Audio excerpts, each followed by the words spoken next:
I'm Keza Macdonald. Hello, I'm Ellie Gibson. And this is Extra Life, the video game podcast where we have basically a chill chat. Yeah, that sounds... I mean, you're making... I feel like that's not very exciting or thrilling for the listener, is it? A dynamic chill chat. Yeah. I mean, we might have a fight. I don't know. Who knows? Let's have a row. Actually, anything could happen. Anything can happen. Especially as our guest today is Jamali Maddix. Hi, Jamali. Hey, what's up? How's it going? No, I'm good. Thanks for having me. I really appreciate it. Yeah. So tell us a bit about what you're up to at the moment in these weird times. They are weird. Yeah, it's a good adjective to describe the current situation. I'm good, man. I'm just trying to make sure I don't starve to death. Mm-hmm, in these strange, I've gotten kind of a bit. I've had to calm down a little bit, but when lockdown first happened, I was like, right, I'm a survivalist now, and I started buying I bought an air rifle. And I bought seeds. Seeds? What, like cress? Like what? Yeah, cress. Yeah, Loads of I'm cotton gonna wool. grow an egg head. Can a man survive on cress alone? Yeah. Cress. No, I bought some seeds. I bought an air rifle, and I bought a backpack. But that's it. And so you put your seeds in your air rifle in the backpack. I just went a bit mad. I don't know what happened. I just went a bit mad. This sounds like some weird sort of hybrid of Pokemon and The Last of Us. Like, I don't know. Yeah. I want to play this game. I want to play Jamali's Survival Adventure. Yeah, well, it's not. It's just But yeah, I went a bit mad, but I've sort of calmed down from that. But yeah, I've just been working, doing little bits and filming little things that might come out soon, hopefully. And is it a gardening program? Go on, spoilers. It's a gardening plus air rifle hunting program on the Home Channel. Niche. Very niche. Yeah, hey, listen, man, I'm trying to cover all markets these days. Is it called? Let me think. Is it perhaps it could be the? I'm going to pitch it to you now. Jamali tries to grow his seeds, but with varying degrees of success. Cress purposes. What do you think? Does that work? They like a pun in TV. Do you apparently. know what? They like I'm a pun. so bad at because when you said what's it going to be called, I actually got anxiety because I was like, I can't make puns. I have pun blindness. I just do not like. And when you did that, I went, it's magic. Because I just don't have that brain where I can do it's like a penguin chew. I just don't have. Yeah, no, that's not a pun. Yeah, I know exactly. I just don't. I try and do puns, and people are like, "That's not a pun. That's just a word that sounds like another word." I'm like, "But isn't that what a pun is?" Yeah. I have pun blindness as well. It's my major failing as a journalist. It's like, what do you call a deer banker? A buck. It's like I just don't get it, man. Well, it looks like I'll be carrying this episode. But that's all right, guys. That's cool. I'm not really selling my comic ability here, but it's fine. To for the pun-based. I've got an air rifle, so at the end of the world, comedy won't be a factor. It'll be preparedness and seeds. So a lot of people have been playing more video games in 2020. Have you been playing a bit more? Or too busy taking snipers at the Amazon delivery man? Learn how to kill sparrows. No, I'm an avid gamer since I was a little kid, since I got my first console. And now this is a key personality This was indicator. a Sega Mega Drive. Correct. I had a Sega Mega Drive. Excellent. And I remember I got it partly because Mum and Dad had split up around that time. And they got me this Sega. I think my mum was trying to console me with a Sega Mega Drive, and I remember I was a little bit happy that they broke up. So you just did, Jamali, you just did a pun right there. You just did one. What? She consoled you with a console. Oh, so I didn't even see it. See, you have got the gift. You're one of us. I didn't see it. I feel like parental guilt is a really powerful driver for buying consoles. Yeah. Good. I remember love I got bought a Game Boy after I got pneumonia. Oh yeah. My parents were like, okay. Yeah, that's Game Boy worthy.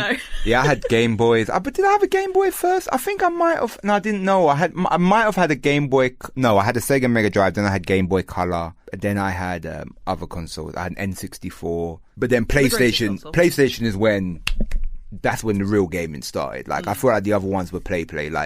Once I went PlayStation, I never went any other. I never got Xbox or none of that crap. What was the original question? Have I been playing more? Yes, I took a big break from gaming actually, just with work and not really having my own place. But since lockdown happened, I got deep back in the games. I started downloading kind of niche games. I started playing Fire Pro Wrestling. Fire Pro? That is niche. Yeah. I started playing Fire Pro Wrestling. None of that WWE no, stuff. No.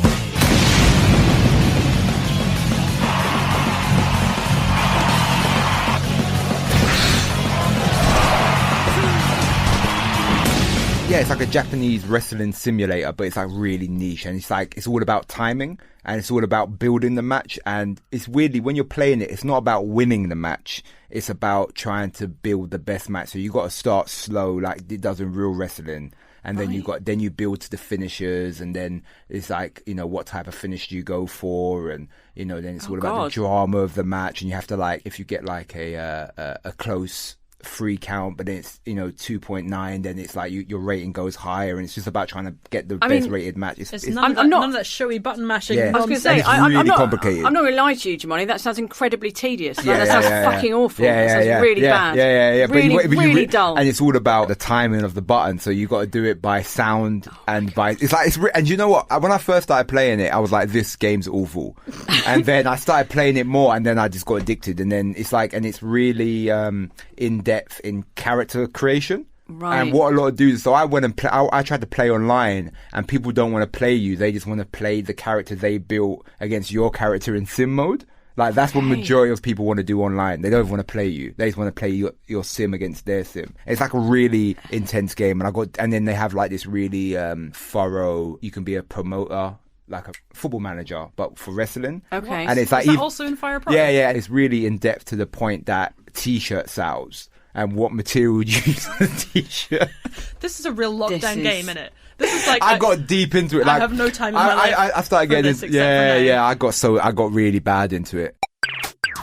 I tried to play Fallout, the latest Fallout again, because I never completed it. And I just realised I just don't really like it, that Fallout game. Do you know I what? don't get on with them. I've tried really hard with the modern Fallouts, because those like old Fallouts, they're like post-apocalyptic. Yeah. They're not really a shooter, they're more of like an adventure situation in it.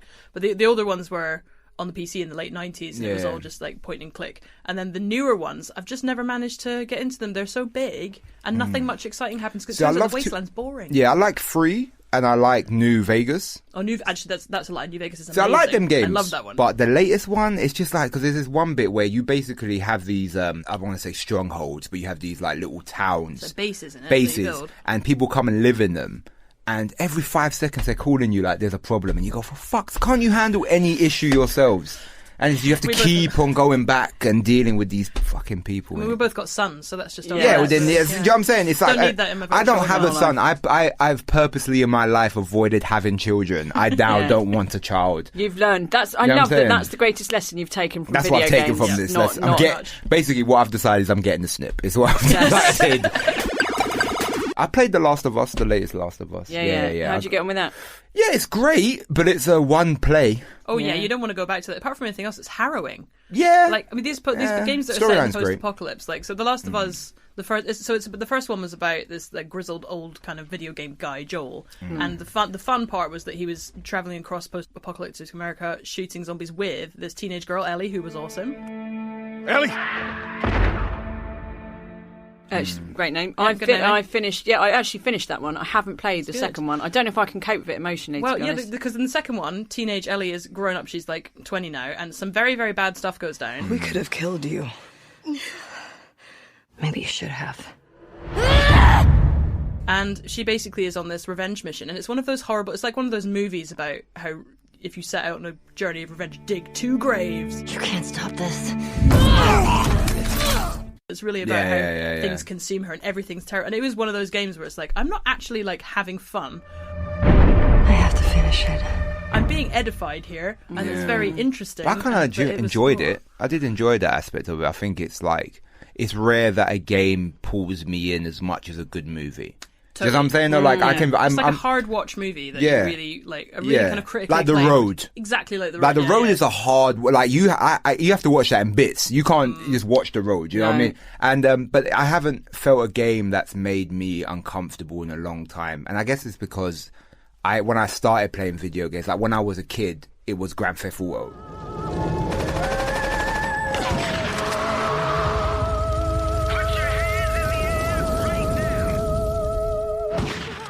So from a long time, I've been playing these sort of like, so the idea of game being graphic or, storyline is never, I'm sure I'm probably desensitized at that point. Yeah. How old were you then when you got into GTA? Oh man, when GTA 3 came out. Oh. So I must have been, I'm talking about like, I must have been 11 when that came out. I'm 29 now. Yeah. And that came out early 2000s, am I right? Yeah, so I was like, I remember San Andreas was the first one that I was really into.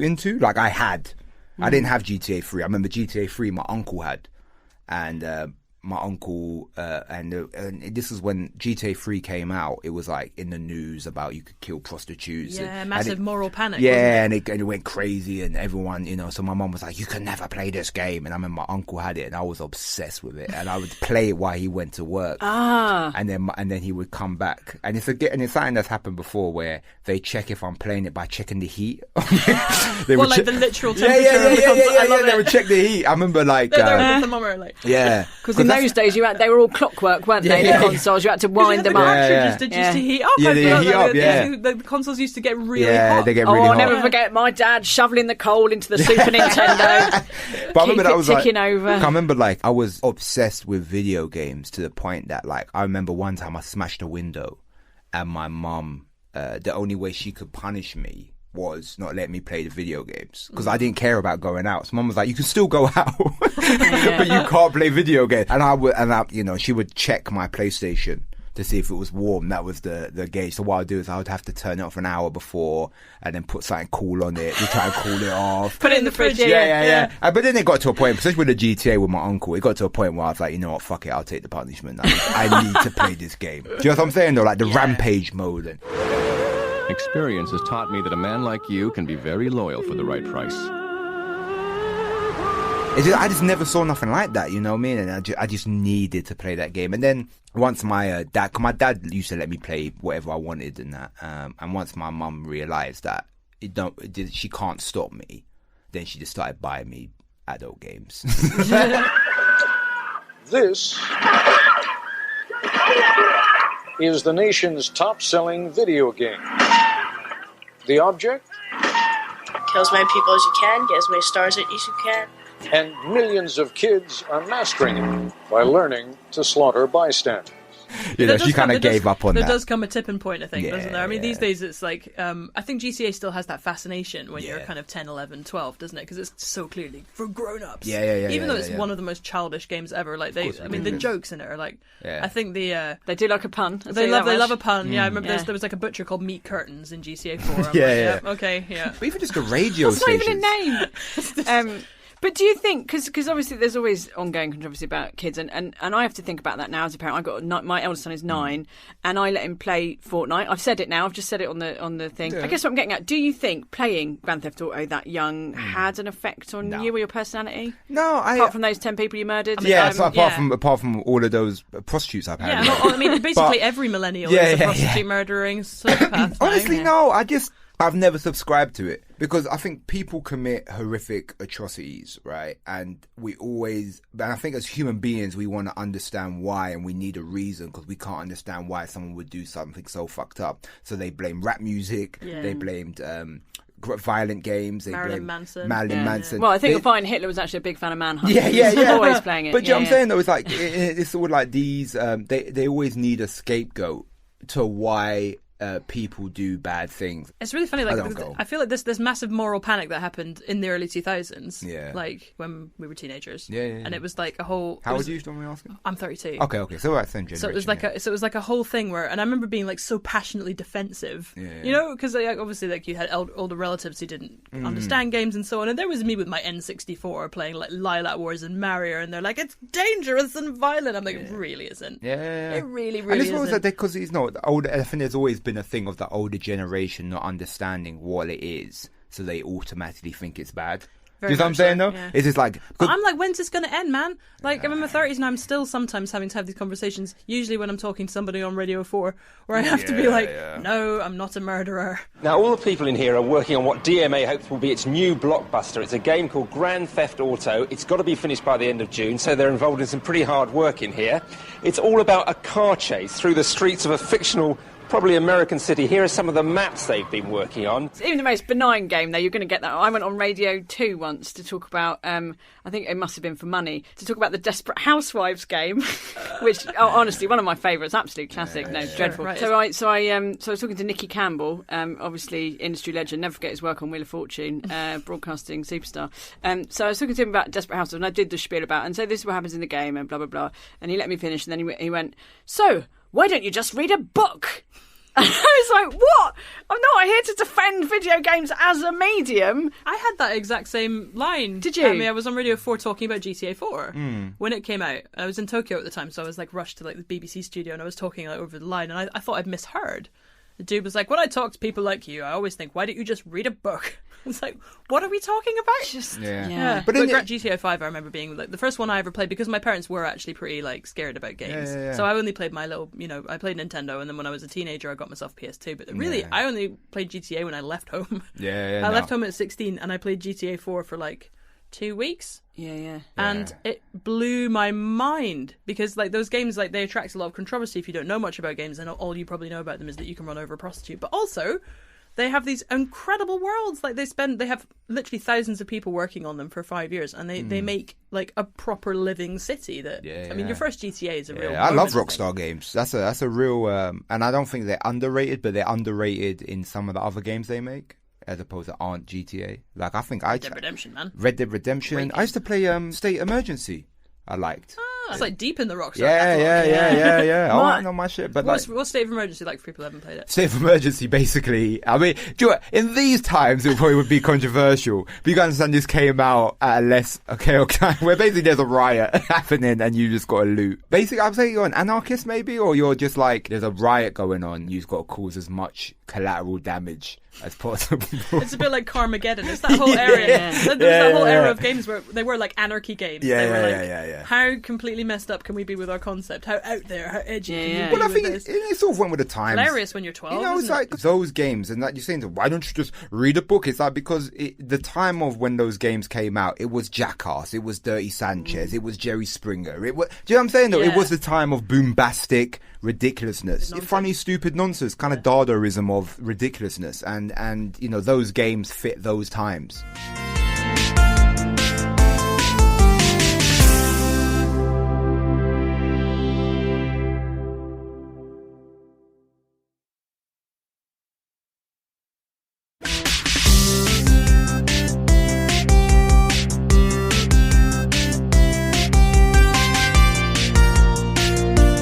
On the subject of Rockstar, you both have failed to name the most often forgotten, but I would say best Rockstar game of all time. Can you guess? Can you remember? Midnight Club, tricking up cars and racing them around in street races. No, mate, no. What is it? Rockstar Table Tennis. Rockstar Table Tennis. Never played it. Game point. Service looping.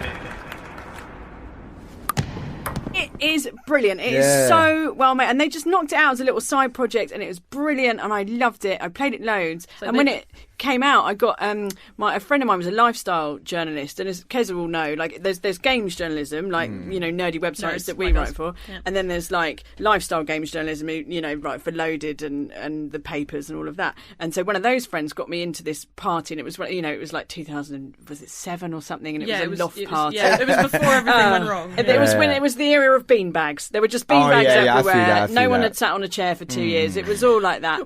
And so I got into this party, and they were like, "Oh, we're having a Rockstar table tennis tournament," and we all enter the tournament, and then whoever wins an Xbox 360. And I was like, "Oh, that sounds fun." Of course I won the fucking tournament. Of course I did. Of course I won it, because I was the best gamer in the room, which, believe you me, for me to be the best gamer in the room, there's a lot of problems in that room. Like nobody else, half the people there probably haven't touched a video game. And I won, and then the PR came up to me and he was like, "So someone wants to interview you about, you know, winning." And I was like, "Yeah, that's fine." You know, and he's like, can you just not say you work for a games website?" And I was like, wow. "Well, but I do." And they were like, "Yeah, but if they find out that you're a proper gamer, then it like..." It kind of negates. And they were like, can you say that you work for the BBC?" And I was like, "No, because I don't work for the BBC."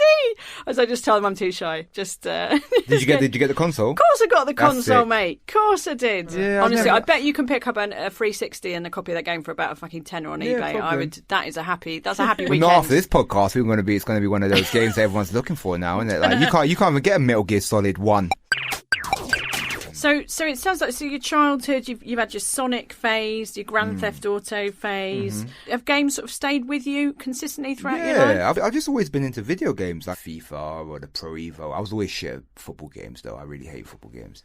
Well, I know you have a particular hatred for one football game because you and I, we were on a show together for. I don't know if people know this. I actually was the first woman to host a show on Dave. I don't like to talk about it. Really? Was you the first one? Yeah, I was actually. That's actually congratulations, but that's also quite a damning. Bit of an indictment, isn't it? Yeah. But anyway, yeah, she never mentions. I want to be on Dave, so I was saying it's good that they did that. I don't want to fuck up my chance of Dave, but please.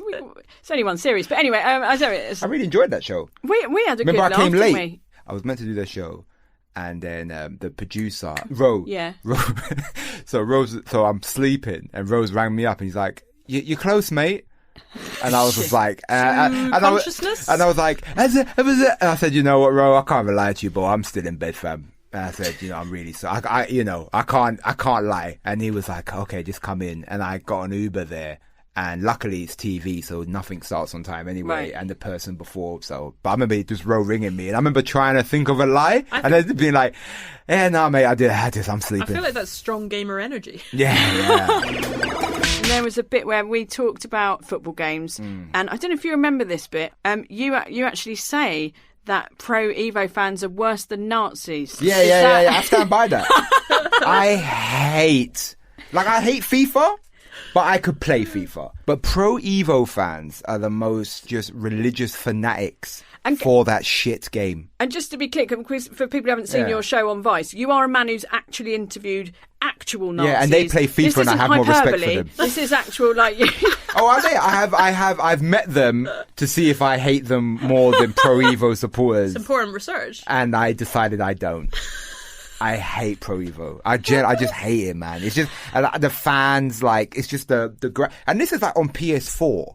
The graphics of the fans in the crowd are like, little cardboard cutouts. Yeah, and then like you can't play as Arsenal. You got to play as North London. That was always my favourite thing about the best bit. Yeah, the way they had to just make up the footballers. They're like, this is Michael Football, and just don't have a game.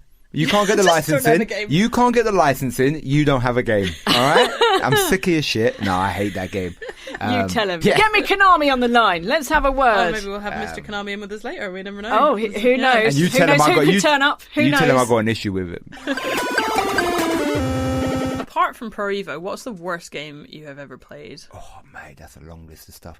I would say one game that I literally put in once, played it, and was like, this is shit, is the Aliens game that came out on PS4, like the shoot 'em up. Yeah. And I say the other worst game that I kind of stuck with a little bit too long was Bugsy 3D.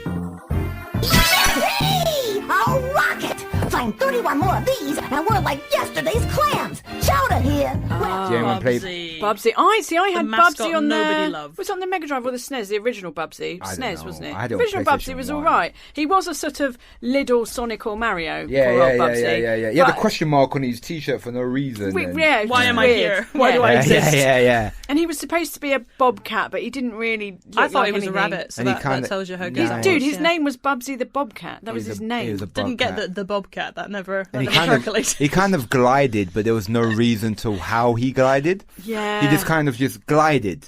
And the bobcats can't glide. Like Sonic, you go, like, they tell you he's a hedgehog, but he runs mad fast. Yeah. That's it's in the thing. Yeah. He's a hedgehog, but he runs fast. Why? Don't know. Don't worry. Do you know what I'm saying? Towels, he's got 2 towels, so he spins. All right, cool. Not even flying. It's like he's a bobcat, but he flies. I would have bought that, but he kind of glides for a second. Inconsistently, not far. Yeah, I mean, I just wonder where he is now. Him and Gex the Gecko sitting in Blinks videos. the Time Sweeper, like all the crap animal mascots. Absolutely. I like to think them in 90s. some sort of terrible old people's home for shit video game characters sitting around. It's like Wreck-It Ralph, but for shit ones. Yeah, exactly. Yeah. Well, there was a lot of them as well, because there was this time when in that kind of early PlayStation era where everything had to be a 3D platformer with an animal in it. Yeah. And so there was I very much remember Microsoft with the Xbox trying to do Blinks the Time Sweeper, who was a cat with a time vacuum cleaner. There's nothing worse than a bad game, especially when you've look forward to a game and you spend money on it, and you spend money on it, and it turns out to be absolute just drivel. It's more of a disappointment than a lot of things. Yeah. The thing is, you know now, what I'm saying, right? I feel like kids now, they want to know about a game, they go and look at 400 hours of it on YouTube. They know where they're getting. Yeah. We had to peer at tiny screenshots in a magazine. And I had in my head, I had built these games up to be the greatest thing that had ever happened. All from peering at little screens in my Nintendo magazines. And then I would buy, e.g. Glover, a game in which you are literally a glove. Let's talk about courage. Glover's got the to handle any challenge. Glover for Nintendo 64 and PC CD-ROM. Gotta love the glove. Horrible. Shit. Terrible. I'm so devastated. I always remember that. It was that Christmas where Zelda Ocarina of Time came out and nobody could get it. It sold out everywhere, and it was obviously I was desperate to have it. And my mum got a N64 game under the tree. And I could tell. And my mum went on the game, and then just a lovely story. Sorry, your mum got hold of it somehow. We'll never know how. She got some. She got some. It was a Nintendo 64 shaped box under the tree, and I sat there and under the label, I was peeling away the paper underneath the label so you couldn't see, just to try and see if it was Zelda, and it turned out to be Glover. The disappointment, sheer disappointment. You used to look at magazines. My shit was you'd have to go to the game shop and just look at the back of the box of the game. You know what I'm saying? No, that's how I ended up buying that game about farting pigs on the SNES. That's not a good way to buy video games. Yeah, it's not. God. It's really not. You two can shut up anyway. I used to have to go to the game shop. Here we go. Get up for us. Millennials, shut up. Yeah, fucking all right. Mum's up. I had to go. That's it. No tea for you. I had to go to the game shop and look at the back of the cassette. Wow. The box of the cassette. There's not much real estate there. You cannot fit a lot of information on the back of a cassette. It was like a cassette game. It was like a sentence. You had to base your decision whether to spend $3.99, which in today's money is what, £2.5 million, whether to spend that on a fucking game. You know. So you two can stop whinging. No, I will. But you know what? One thing I will say that I feel sorry for the younger generation now is you could get some decent stuff in the pre-owned bucket. Oh yeah. I remember you used to go game and it'd be like a big rack of pre-owned games, and you can get something decent for like a tenner. You can maybe go pick up 3 games or something. Yeah. But now it seems like even the pre-owned games. I went to Game Shop not that long ago, and some of them pre-owned games are like 30, 40 quid. Because I didn't grow up rich, a lot of the games I would play were pre-owned games, because it's just my mum couldn't afford 50 quid or 30 quid or 40 quid a pop per game. But you could hustle something with a little bit of money, but now that kind of seems like that's faded away, and I think that's quite sad. Well, they'll just watch games for free on YouTube forever. What I did do, and I don't know if this is what it's seen like in the gaming world, you can, if you don't want to be seen to condoning this, but I remember the thing I got which changed everything for my gaming was it wasn't a chip PlayStation, but it was a chip disc. I know, it's the pirate disc. I had a pirate, so what you would do is it would come in a box, and it would have so my mum got it with some guy from work, right? I remember if someone, not my family if it's illegal, it would come, you'd have this big stack of papers, and it would have all these different games you could pick. And it would come and you'd have like a disc, and you'd have to flip your PlayStation up, put a spring on it so the button would still press, or a matchstick, and it would spin, and you'd take the disc out and then you'd put the game in. Amazing. And you could play like Japanese games, and that's how I did most of my import gaming when I was a weird nerdy teenager, because nobody can afford to import a £200 Japanese game every time they want to try out. And it was like I was going to tell us about it. It's horrible. I can't. It's not. We don't. No, you started now. No, because it is the punchline's disgusting of the story, but I don't want it. But I remember you'd have these papers, and it would have everything, and it would even have, and it was the first it was like the first porn DVDs were on those. On those catalogs? On those catalogs, I remember it had the Pamela Anderson sex, like how long ago that was. And that was like the first sex tapes were on those, do you know what I'm saying, was on those PlayStation chip discs. I think you'll find that was not the first time. In my day, we had Sam Fox strip poker on the Spectrum. I mean, imagine that. How do you do strip Sam poker Fox on a Spectrum? No. Don't know who Sam Fox is. I don't know either, actually. You don't know Sam Fox? Was it a 3D platforming character from the 90s? No, she's a real person. Oh, okay. She's actually a great philosopher poet. She's very, very famous in the 80s. She wrote, I think she was the first woman to win the Booker. Yeah. So, yep. And then she was strip poker. I must have got confused. Google it later, lads. Yeah, I got really into weird Japanese stuff on the PS2 due to a similar kind of chip situation, and played all sorts of weird ass stuff. I played a game called Tulip, which is a game in which you are a little boy who's kind of moved to a new town, and you want to kiss a girl, but to work up to kissing the girl, you have to kiss everybody else in the town, starting with the gimp who lives in the sewers. What? So you have to kiss. This is obviously pre-corona, this game. This is clearly. First you got to figure, and they're all like little puzzles, like everyone that you have to kiss is like a little puzzle, so you have to figure out how to kiss the guy. I think he's just hanging upside down in his little bondage suit, so he's very easy to kiss. And then you kind of progress through kissing everybody else in the town. Yeah. And it's like, it's so wrong. There's like little people who run away from you, like pursuing them, trying to kiss them. And then eventually you get to kiss the girl of your dreams. There's such a mental creativeness that it seems that the Japanese game industry allows. They did it that time, yeah. Someone had to pitch that. Yeah, and the guy got went, it approved. The guy went, yeah, all right, yeah, sure. Sounds like a winner. But yeah, there was a lot of like weird, like that was the golden age of weird Japan. Like the PS2, PS1. There's so much just very, very Can you odd still stuff. get chip PlayStations? Is that still a thing? You don't really need them now because they're like, and because everything's downloaded, it's all too, it's too secure. So kids do miss out on that now. Yeah. They do still have the pre-owned, but it's sometimes useful to teach kids lessons. This is my version of homeschooling, is what I'm saying, basically, which I did none of over lockdown. So my son, when he was about 7 or 8, we went to Game in Bromley, very strong branch, and he was like, "Oh, can I spend my pocket money?" Blah, blah, blah. I was like, "Yeah," and we looked at pre-owned stuff, and he's like, "Oh, Mummy, they've got like FIFA 15." And we had like 18 or whatever it was at home. And he's like, "Well, can I buy it?" And it was 99p. And I was like, "Well, all right, it's your pocket money." So he bought it. We got it home and he played it for about 8 minutes. And he went, "Mummy, it's just really like FIFA 18, isn't it?" And I just went, "Son, welcome to video games." Yeah. That's a good life lesson right there, isn't it? Yeah. So I used to live with a guy when I was at university. My flatmate was like another like a proper gamer dude. He's like what you would expect a gamer dude to look like. And we would sometimes go into the local game together to pick something up, and the people in there would always come in and be like, "Hello, are you after Wii Fit?" Wow. And I would like really love it. I'd be like in character, like, "Yeah, like I don't really know much about Fit. Can you like tell me?" And these guys would be like, "Well, let me tell you some things that you definitely don't already know." Yeah. Whenever I walk in, still now actually, if I walk into a game shop with like any one male, like a male friend of my partner, it gets assumed that I'm being dragged in there. Yeah, even that is the year of our Lord 2020. Yeah, it's such a strange, I guess as well. So I mean, you know better than me. I'm not going to try and over explain it like I know better. But I mean, I remember like being young and getting like a game magazine. Like my mum would buy me. My mum would just see, Jamali likes games. Here's a game magazine. I remember getting this one game magazine where it was basically like loaded. Oh, yeah, man, or they were nuts. all like that in the 90s. Do you know what I'm saying, though? It was basically like they had like fucking tears and shit. And I remember loving this magazine. I remember like, really, I held on to that magazine longer than them games already came out and done. But I remember having this magazine. Just having a publication like that shows that, they sort of very much guided. Yeah, it was a marketing man. It was a very much like, well, these are what dudes do. And women, they complain why you go. You know what I'm saying? No, it's like that weird the adverts were like, "Oh, this will ruin your relationship, this video game," or whatever. It's really funny because like in the 90s, games were marketed. And this wasn't the case. Like in the 70s, like people played, everyone played arcade games. Yeah. Like Pac-Man wasn't for boys. Space Invaders wasn't, but it was ridiculous. Yeah. It was in the 90s when it was partly the Sega Mega Drive. Yeah. That's when it started being really aggressively marketed to boys. Culture kind of happened with Nuts magazine. We all loved Lara Croft, all us girl gamers at the time, because she was all we had, even though she was like there with her tits out in spreads and FHM. Like we were like, well, you're the only woman we've got, so we'll relate to you really, really hard anyway. I think you talk to a lot of people who are like 19, 20 now. Everyone plays games. Majority of my women I've dated have all played video games with me.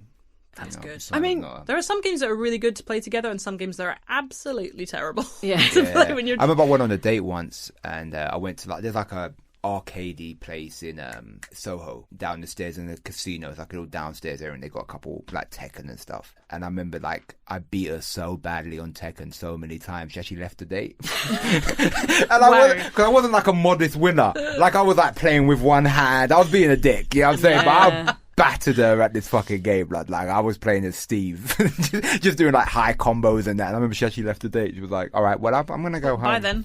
Yeah, I think that's not unreasonable. And I was like, yeah, that's fair. I think I'm gonna stay.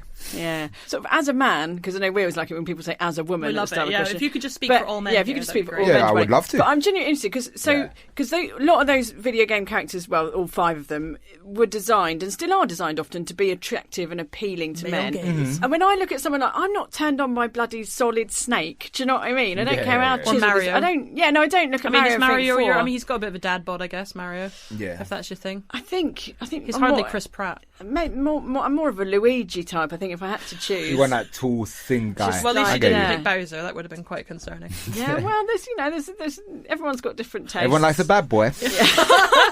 So what's the question? So my question is, would you rather get off with Mario or Luigi? No. My question is, did you or do you find those characters sexy? Is it working, I guess is what I'm saying, is what these game designers doing working? Do I find that sort of thing of appealing or something? Yes, I don't mean... Like when you were a teenage boy, did Lara Croft work for you? Oh, no, not really, you know. All those Dead or Alive I never... and I know... And I'm not trying to say this to sound like I'm Mr. fucking woke, but it never really did, to be honest with you. And I think I just never really sexualized it like that, you know what I'm saying? Or like, there was a thing on Soul Calibur that you could, or one of those fighting games where you could do something with the gravity so the women's tits bounce more. And stuff like that. Yeah. Oh, God, and I remember, like, you know, seeing it once and you go, oh, that's funny, and then you get on with the game. Like, it wasn't like... I didn't really sort of see those things or be like, oh, she's got nice tits. I can't say I've ever been attracted to a game because of that factor. But no, I've never. Yeah, but now you've said all that, I keep thinking about Mario, and he's got a touch of the Tom Selleck about him. Maybe I've overlooked him. Yeah.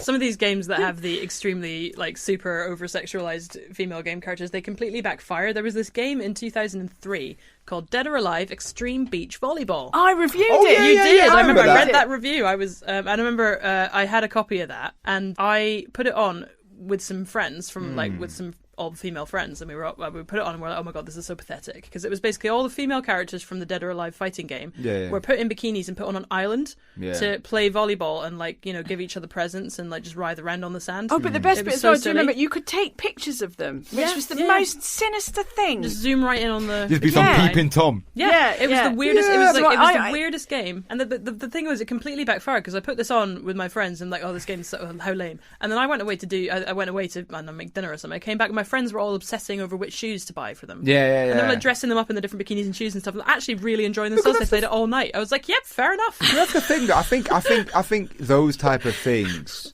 can be enjoyed in a healthy, just because it's ridiculous. It was clearly made for gross otaku nerds, but actually my 13-year-old girlfriends really loved it. So it's just like, you know, I think it's all right to sort of enjoy ridiculousness. Well, I did not predict this podcast ended up recommending Dead or Alive Extreme Beach Volleyball, but here we are. It is still, like, the most male-gazy game ever. I just love the way that, in the absence of... Well, I'm buying it.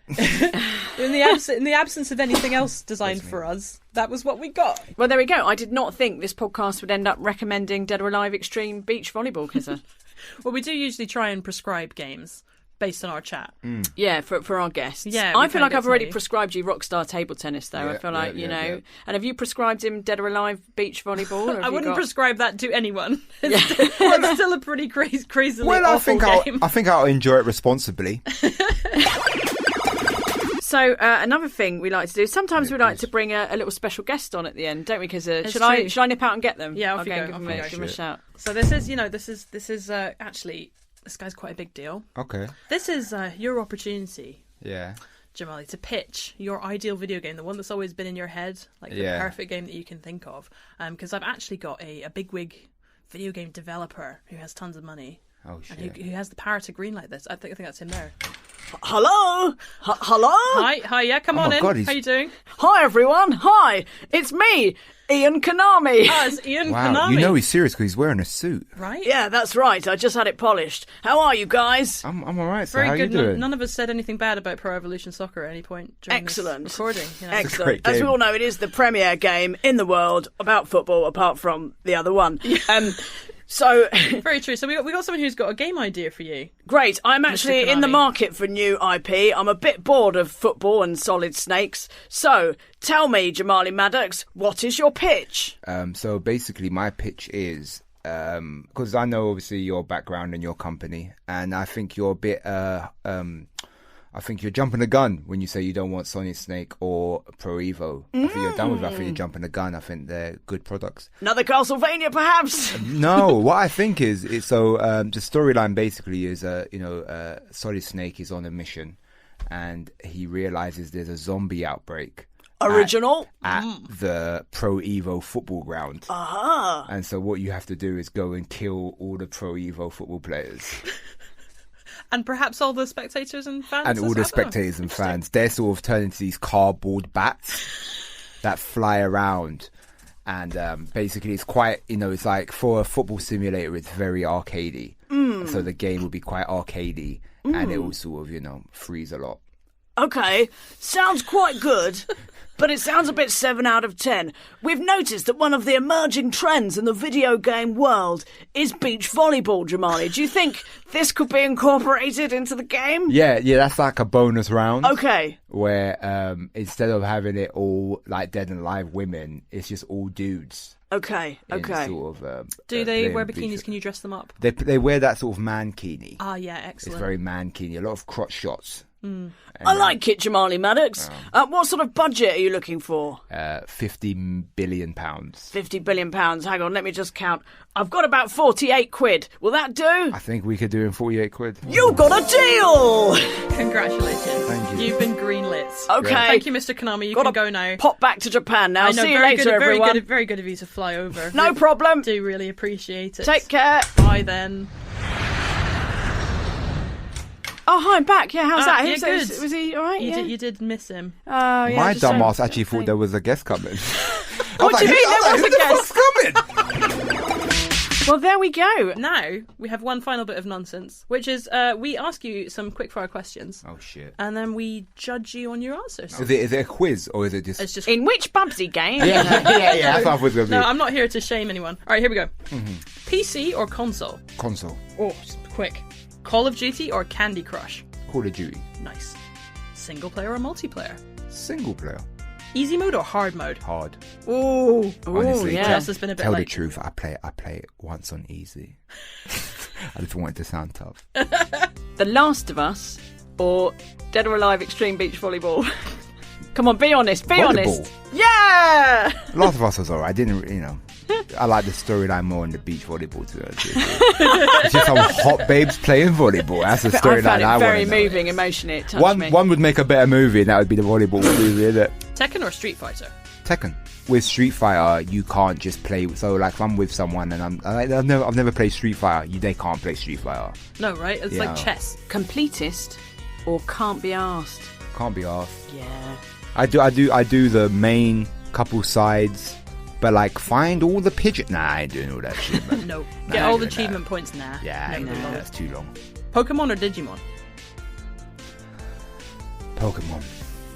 Okay, I grew up with Pokemon. Like, Digimon was like, it came too far after for me, and I kind of like preferred the cartoon of it a little bit, maybe, or there was some aspects I preferred of Digimon, but I mean, Pokemon was like with the cards, and it's the classic, right? We used to run like, I remember it was against the rules to bring Pokemon cards into school. Oh, they were like contraband for a while, and we used to like sell them in the toilet and shit. That was like the first hustle, illegal hustle and shit, and someone wouldn't pay their debts, and we'd run around and break his ankles and stuff. It was quite similar to my school.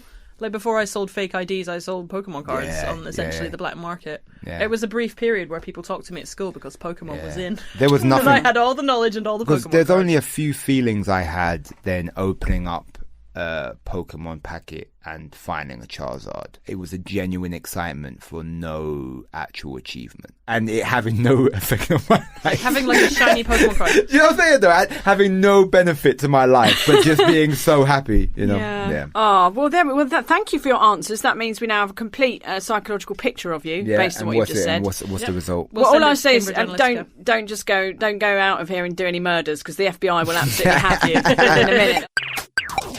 Oh, thank you very much, Jamali. No, thanks for having me. Thank you. Had a great time.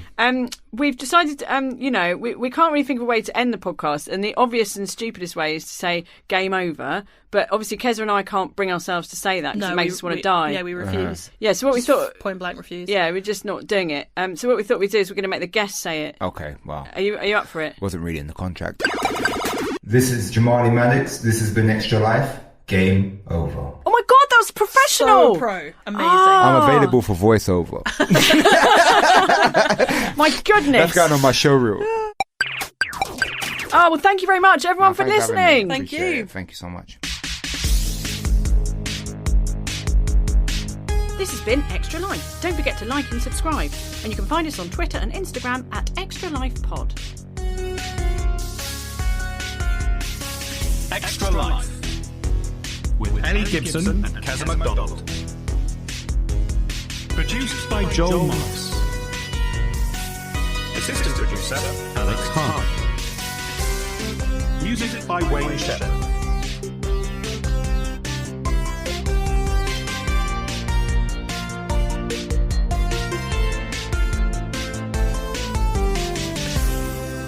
Extra Life is a Great Big Owl production. We've had some complaints from the various video game executives featured on this show, and we'd like to just make absolutely clear that Ellie's voices do not represent the actual views of any of the corporations mentioned. Oh, spoil sport.